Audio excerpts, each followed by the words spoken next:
Hi, my name is Justin Lowther with Byers Kia, and today I'm going to show you the 2012 Kia Optima SX. We're going to start today by showing you the engine of the Turbo SX Optima.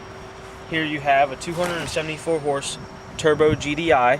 GDI stands for gasoline direct injection. For further information on that, you can see one of our other videos on the GDI. Also, you can see here Kia makes it easy to access your washer fluid. Things like checking your oil, which should always be done. Even though it is a new car, you should always check that.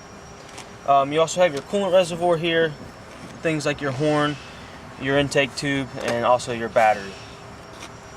Next, we're going to talk about the HID headlights, also your fog lights. Now, the HID headlights are very nice for at night. They really light up the road for deer or any other animals. They're very bright. The fog lights also help out when it's foggy and sometimes when it's raining. Next, here on the side, we have the premium touring wheels, which are very nice. They're kind of my favorite. They do have the blade style, though. It is an option. You have your breakaway mirror. In the event that anything ever hits this, the mirror does break away without breaking. It's a safety feature. That way, you know, your kid bumps into it or you get hit in the parking lot, it just folds away real easy and then comes right back. Here you have your entry button. It unlocks the door when the key fob is with you. It knows what side of the car you're on. So if you're on the driver's side and someone comes up to the passenger side, hits the button, it will not unlock. It only unlocks from the side of the vehicle that you're standing on with the key fob. Here I'm going to show you a couple of the features on the inside on the passenger door. Here you have your auto down and auto up window. You have your power seat, which is adjustable front and rear. It also has your tilt back and forward. In the glove box here, you have a cooled glove box, which you can throw things like pop or anything in there. Keep it kind of cool for you in the summertime. Over in here, it's kind of hard to see from the angle. There is a little slot that in the event that the key fob ever quit working, you could slide it in there and it would recognize that it is in the car. You also have here your heated and cooled seat buttons. The driver's and passenger seat has heated and air conditioning seats. You have your shifter knob here, also your dual climate control, and then you also have your navigation, which we'll talk about here in a moment. In the rear of the vehicle, we'll go ahead and close this door. Open the rear up. You have your center cup holders for the passengers. You also have heated seats in the rear. The Optimas, when you have the SX, you're getting into, you have heated seats in the rear for the rest of the family or the rest of your friends that you have, so they can be nice and warm in the back, but you also have the heated and air conditioned seats in the front. You also have in the front seats the full active headrest, which in the event of a rear end collision, they protect against whiplash.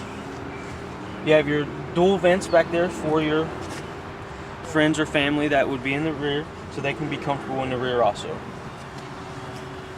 Moving on to the back, we have LED taillights, which are very nice.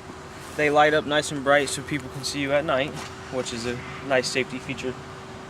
You also have your illumination down here, which is another, just a marker light that helps for other motorists to see you. You have your backup light. You also see it says SX Turbo GDI because it is a 274 horse turbocharged engine. You have one button push. There's a little button here that you push to open the trunk. A lot of vehicles you have to get in the car to open the trunk, so it's very nice that you can just push the button there. You can also see the backup camera here. Now that will display on the navigation screen, which we'll get to in a moment. You have a very big trunk. As you can see, I fit in it, and I'm not a little guy. You have two pull tabs, one on each side, that does fold the back seats down. So in the event that you need more cargo room, you can fold those down also. You have a cargo net that helps keep things like purses or whatever little gym bags that you could throw in there that you don't want rolling around the trunk. It actually opens up and you can keep it in there. You have an emergency fuel door release here. In the event that the button inside the vehicle fails, you could come back here and pull it, and it actually pops the fuel door here. Moving on to the driver's side here, did want to touch base and open up the rear door for you to show you that both passengers in the rear does have the heated seats. They also have a cup holder, 2 cup holders, one for each passenger. Moving on to the driver's seat, as you can see, you do have the push button entry here also, like I was saying before. It knows what side of the car you're on, which makes it nice for that way no one else can get in the car unless you want them in the car. I'm going to move on to the auto. You have your auto power down windows. You also have your fuel door and your trunk release here. You have your power folding mirror button, which in the event that you're in a tight spot in a parking spot, maybe the airport, you can push the button, fold your mirrors in, gives you a little bit more room to get out and hopefully not get the mirrors damaged. You have your memory seats, both for the passenger and the second, let's say maybe wife or husband. They can program their seat to where when they get in with that key fob, it knows and push it just sets the seat where they want it. Also, you have your 8-way seat, which gives you up, down, forward. Also your adjustable backwards, forwards. Also lumbar support. Your traction control buttons here, your illumination for your cluster, which that's how you would turn the brightness of it up and down. Now, some people have sensitive eyes. Moving on to the steering wheel here, we have your eco button, which the eco powers the engine down just a little bit for better fuel mileage when you're on the highway. You have your trip, which changes the trip display. And then you also have your reset button for anything that you would like to change. You have your volume and mode controls for the stereo. Paddle shifters, so you can manually shift the vehicle yourself, kind of like a stick shift without a clutch. You have your auto headlights, you turn them on and off here. Also, that is also your turn signals. On to this other side, you have your intermittent. You have your wipers down. That is your intermittent, then low, then high. Bring it back up. You have your cruise control here on the right hand side. As I was saying before, this vehicle does have push button start. You have a key fob here that in the event that the key ever fails, you could pull it out and get in. Then also the slot that I was showing you in the glove box, you would just insert this in and it would recognize that the key is in the vehicle. It does have push button start, so I'm going to go ahead and start it up here. That way we can show you the navigation.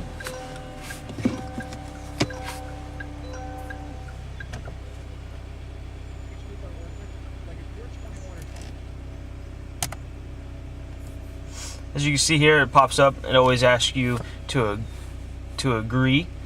That way it knows that you are paying attention to the road and not to the system. It wants you to agree, just saying that you are going to pay attention to the road. It wants you to play with the navigation, things like that when you're pulled over, which is always a good idea. Here you can show see the navigation screen. We are on US 23. It shows our current location there. You can do point of interest searches by destination. You can do it by current area, current position. Down here we have the dual climate control. As you can see, it changes. The passenger side can change their climate and the drivers can keep their climate, maybe hotter or colder. I know I'm always hot and my wife's always cold, so it's nice having dual climate control for that. Down here below the climate control, we have two 12-volt adapters for cell phones or anything that you would need to charge. Also your USB and iPod hookups. Here we have the HomeLink mirror, which also has the compass. It is an auto-dimming mirror, so when cars pull up behind you and the bright lights hit it, it will dim automatically for you. It also has 3 garage door openers that you can program, so you can do up to 3 garage doors. Up here a little bit further on top, we have the panoramic sunroof, which is a one-touch open. You see it opening up for you. In one shot it opens up, just push it back. If you wanted to stop it, you just push back forward. It is also one-touch close. Same thing, if you want to stop it, click back, it does stop. And then you push it back forward and it will close up for you. That finishes our tour of the 2012 Kia Optima SX. I want to thank you for your time that you spent with me today. If you have any questions or need any information, you can visit us at byerskia.com. And my name is Justin. Feel free to get a hold of me and I will be happy to help you out. Thank you.